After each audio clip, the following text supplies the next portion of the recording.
For centuries, whisky has held an enduring appeal for many. But for one man, Mr. Gooding, whisky became a personal devotion. Across decades of dedication, he carefully assembled a collection of over 3,900 bottles.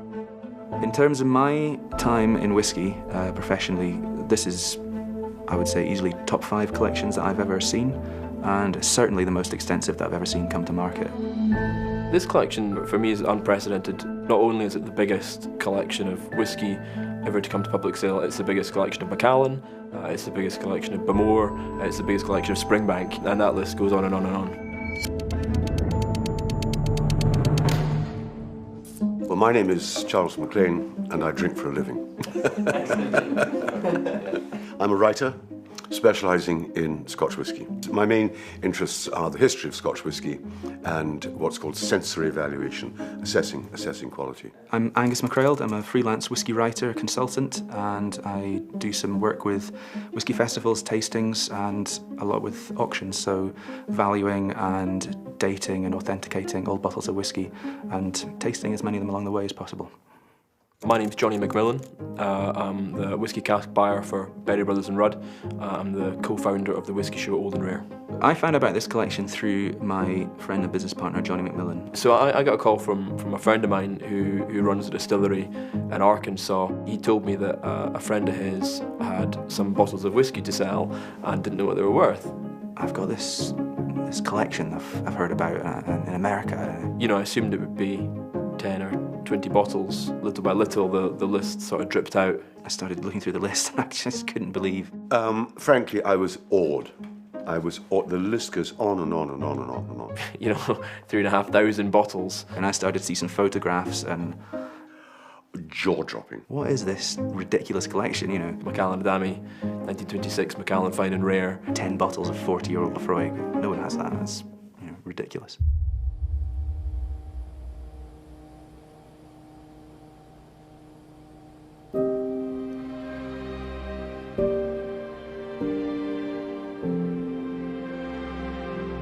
I was Richard's pilot for 35 years. We went to Ireland and Scotland, somewhere between 10 and 20 trips, specifically for auctions or purchasing whiskeys. We pulled up to Talisker and just knocked on the door, and people answered and they gave us tours, and it was before all of the tasting rooms were open and all the displays and stuff like that. He was into the whiskey business long before it became as popular as it is today. My name's Becky Paskin. I was the editor of ScotchWhisky.com. I'm now a writer, consultant, and whisky specialist, and whisky is quite honestly my life. Mr. Gooding's collection is nothing short of overwhelming, really. There's no other word for it.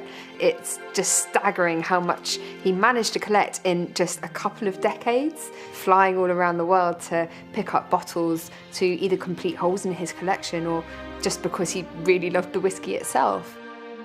And we would go like Macallan, and we would go in and he would start talking to the people there, and he said, well, okay, I'd like to have this one, and I'd like to have these, and that one, and that one, and that one. And the next thing you know, they're kind of looking at him going, well, do you want these or do you want those? And he said, well, I want them all. You can see through the bottles and through the collection a sense of what his passion was and the things he liked. And you can also get a sense of the more unique quirks in his tastes as well. That's what, to me, is the hallmark of a great collection.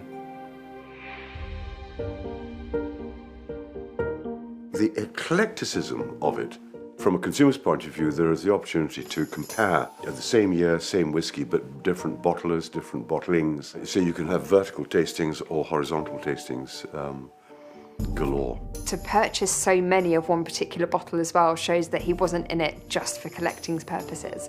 He was in it to try bottles, to open them and enjoy it with friends, for the love of whiskey, basically. He tasted a lot when we were on these trips, but the great majority of his purpose was to have a collection at the end of one of everything that was ever made. The perfect collection. So there's over 3,500 bottles in his collection that'll be going to the secondary market. I think they're really going to energise that market and provide a lot of excitement for buyers all around the world. Buying a bottle of whiskey from this collection could be considered as carrying on Mr. Gooding's legacy in a way. It's also a way for a buyer to really have a sense of provenance about where that bottle has come from, so who's purchased it in the first place. That person has lovingly cared for it because they have such a passion for whiskey. If you're in whiskey like me for old bottles and history and bottled history, then there's very few things like this have ever come to market or happened. You know, a whole collection like this, it's pretty unprecedented, I would say.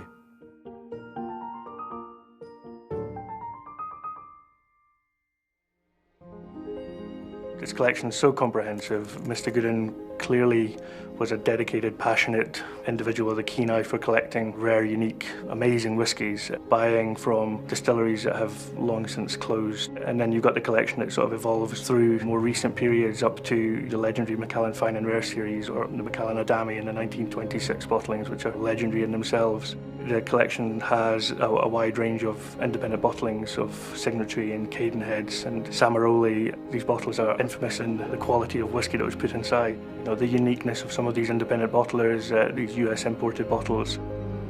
So Whisky Auctioneer really evolved around the desire to really be a part of whisky history and the love of being involved in what could be described as a golden era of whisky making and whisky drinking or collecting. It's hugely exciting to be a part of, bringing all of these whiskies together, all of the focus of one man's passion into an opportunity to auction those bottles and present them to the wider public.